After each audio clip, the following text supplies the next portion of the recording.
Assalamualaikum warahmatullahi wabarakatuh.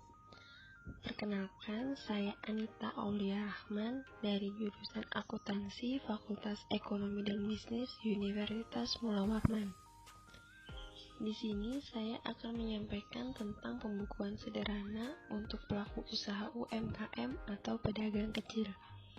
Sebelum kita membahas lebih jauh, kita perlu tahu apa itu pembukuan dan seberapa penting sih pembukuan itu. Nah, pembukuan dalam artian sederhana adalah pencatatan transaksi keuangan yang meliputi penjualan, pembelian, pendapatan, dan pengeluaran. Lalu, seberapa pentingkah mencatat pembukuan oleh pelaku usaha? Yang pertama yaitu untuk mengetahui untung atau tidaknya usaha yang dijalankan. Dengan melakukan pencatatan pembukuan, kita dapat mengetahui usaha yang kita jalankan ini menguntungkan atau malah sebaliknya. Yang kedua yaitu meminimalisir kelebihan pengeluaran. Banyak biaya tak terduga atau tidak dibutuhkan keluar begitu saja. Maka dari itu, pembukuan perlu dilakukan agar bisa digunakan sebagai kontrol atas pengeluaran tersebut. Lalu, membantu strategi usaha selanjutnya. Dari hasil pembukuan, kita bisa menganalisis kegiatan usaha. Hal-hal apa saja yang bisa meningkatkan pendapatan. Sehingga dari hasil analisis, kita bisa membuat keputusan dan mengembangkan strategi usaha yang kita jalankan. Selanjutnya, meminimalisir risiko kehilangan produk, aset atau uang, dan mengetahui jumlah utang dan piutang. Lalu, langsung saja kita ke tahap pembukuannya. Ada dua hal yang perlu kita lakukan. Yang pertama, pisahkan kekayaan atau keuangan pribadi dengan keuangan usaha. Mungkin hal ini terlihat sepele, namun memiliki dampak untuk kegiatan usaha. Jika kekayaan usaha dan pribadi dicampurkan, bisa menyebabkan usaha tidak berjalan dengan lancar karena menimbulkan pemikiran atau perspektif bahwa kita memiliki keuangan cukup banyak, sehingga keperluan pribadi juga menggunakan keuangan usaha.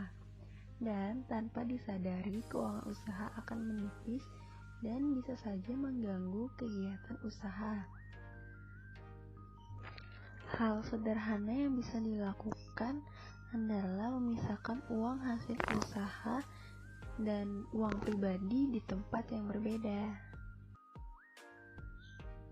Setelah memisahkan keuangan pribadi dan usaha, maka selanjutnya kita bisa membuat pembukuan. Bentuk yang paling sederhana adalah buku kas. Contoh dari buku kas dapat dilihat. Buku kas ini bisa kita buat di dalam sebuah buku, lalu kita buatkan kolom-kolom seperti contoh. Kolom pertama ada tanggal, yaitu untuk mencatat tanggal transaksi. Kolom kedua yaitu keterangan untuk mencatat jenis transaksi. Lalu ada kas masuk. Hal-hal yang membuat kas atau uang bertambah dimasukkan di kolom ini. Begitu juga sebaliknya. Kas keluar adalah untuk transaksi yang membuat kas atau uang berkurang. Dan yang terakhir ada saldo, guna untuk mentotalkan atau menjumlahkan di setiap transaksi. Sebelumnya, tadi kita sudah sedikit menyinggung transaksi. Sederhananya, transaksi terbagi menjadi dua kelompok, yaitu kas masuk dan kas keluar. Kas masuk, contohnya setoran modal. Setoran modal yang digunakan untuk memulai kegiatan usaha biasanya berasal dari uang pribadi. Selanjutnya ada penghasilan, sejumlah uang yang diperoleh dari penjualan atau disebut juga hasil penjualan. Lalu penerimaan piutang, jika seseorang memiliki utang kepada usaha yang kita jalankan dan suatu hari ia melunasi utangnya, maka hal itu disebut penerimaan piutang. Dan yang terakhir ada pinjaman atau utang, yaitu ketika kita meminjam uang untuk keperluan usaha. Nah, dari keempat transaksi di atas adalah transaksi yang menambah keuangan usaha sehingga dimasukkan ke kas masuk. Pada intinya, semua transaksi atau kegiatan yang menambah nilai keuangan usaha maka akan dicatat di kolom kas masuk. Selanjutnya ada kas keluar. Yang pertama ada pembelian, kegiatan mengeluarkan uang untuk memperoleh sesuatu atau barang yang akan digunakan untuk kegiatan utama usaha. Lalu pembayaran utang, yaitu saat kita membayar atau melunasi utang usaha. Selanjutnya pembayaran gaji. Jika ada karyawan, maka kita perlu mencatat transaksi ini saat karyawan itu diberi gaji. Yang terakhir ada pengeluaran biaya lain-lain. Biaya-biaya mengakibatkan uang berkurang.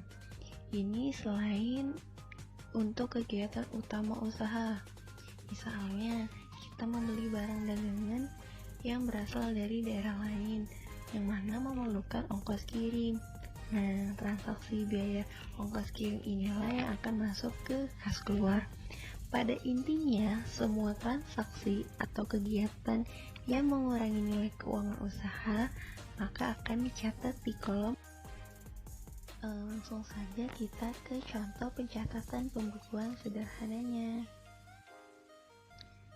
Pada tanggal 1 Agustus kita akan melakukan setor modal.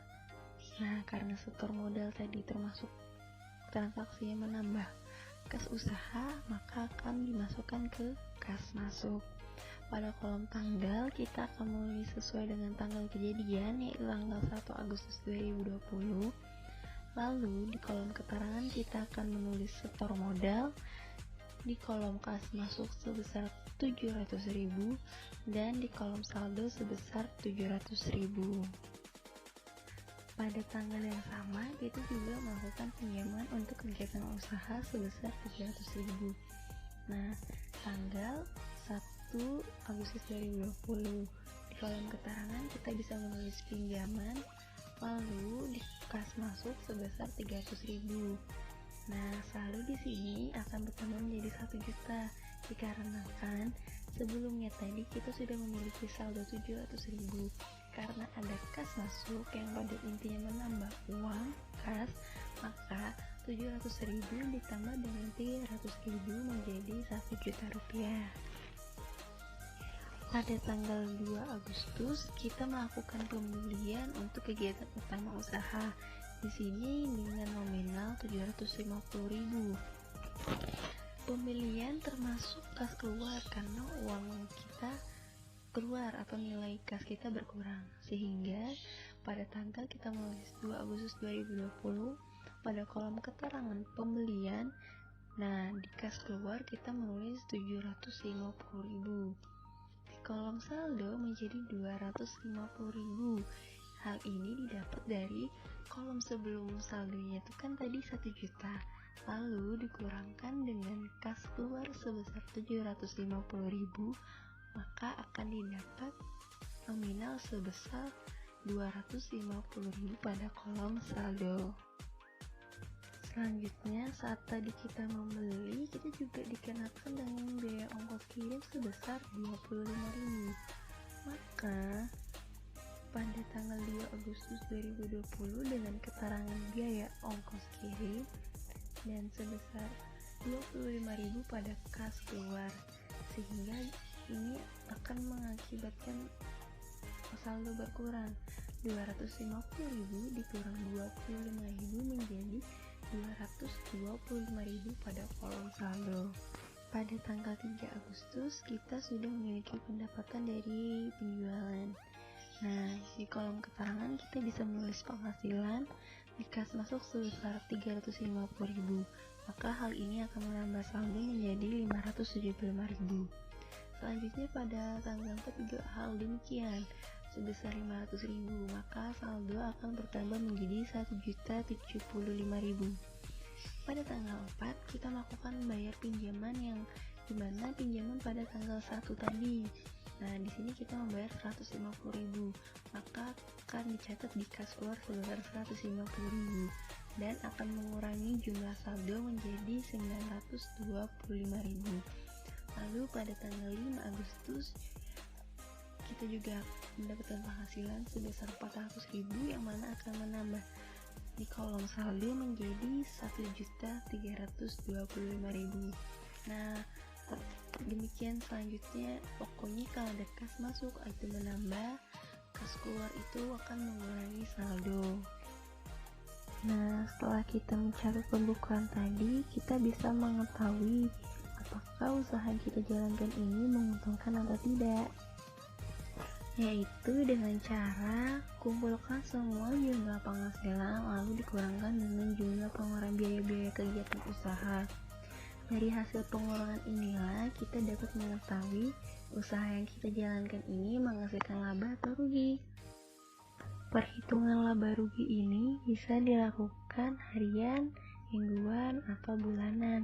Namun pada umumnya laba rugi ini dihitung setiap bulan. Nah, dari contoh pembukuan sebelumnya, kita bisa menghitung laba rugi dalam mingguan. Nah, langsung saja kita hitung laba ruginya ya.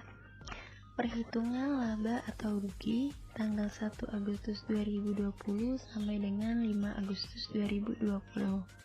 Penghasilan pertama pada tanggal 3 Agustus 2020 penghasilan sebesar 350.000. Lalu pada tanggal 4 Agustus 2020 penghasilan sebesar 500.000. Dan pada tanggal 5 Agustus 2020 penghasilan sebesar 400.000. Nah, kita jumlahkan penghasilan ini menjadi 1.250.000. Selanjutnya yaitu pengeluaran. Pada tanggal 2 Agustus 2020 pembelian sebesar 750.000 dan pada tanggal 4 Agustus 2020 biaya ongkos kirim sebesar 25.000. Maka jumlah pengeluaran menjadi 775.000. Setelah kita mengetahui jumlah penghasilan dan jumlah pengeluaran, kita bisa mengurangkannya. 1.250.000 dikurangkan dengan 775.000, maka didapat 475.000 yaitu laba. Jadi usaha ini menghasilkan laba atau keuntungan. Dikatakan rugi jika jumlah penghasilan ini lebih kecil daripada jumlah pengeluaran. Sekian pemaparan dari saya tentang pembukuan sederhana untuk pelaku usaha UMKM atau pedagang kecil. Semoga hal ini bisa membantu dan bermanfaat. Akhir kata, terima kasih dan wassalamualaikum warahmatullahi wabarakatuh.